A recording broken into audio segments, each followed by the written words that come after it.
Sayang lang, di ba? Sa mga tulad sa amin sa bayan, ang mahal ng buho. Tapos putol-putulin lang ng ganito. Yan.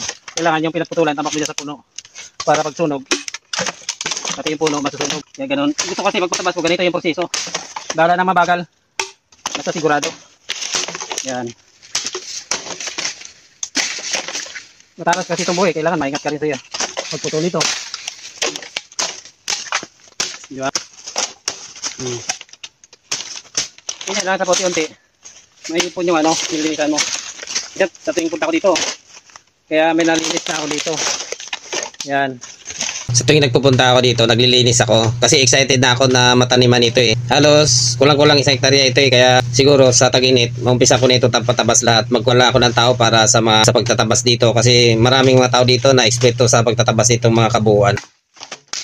Sagad talaga hanggang puno yung putol. Ito.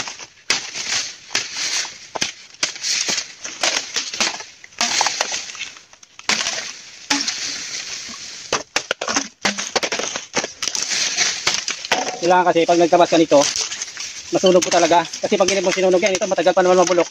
Taon bago mabulok. Kaya mahirap naman pag tinubuan naman ng buo dyan. Mahirap na sa itabas kasi nandiyan pa yung mga buo dati. Kaya kailangan talaga tag-init ka mag-ano nito.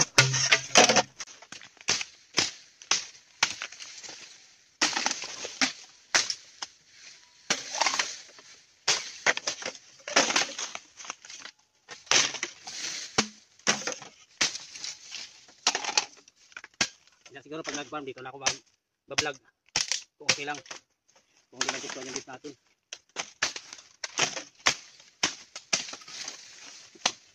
Kasi pagod na ako sa construction.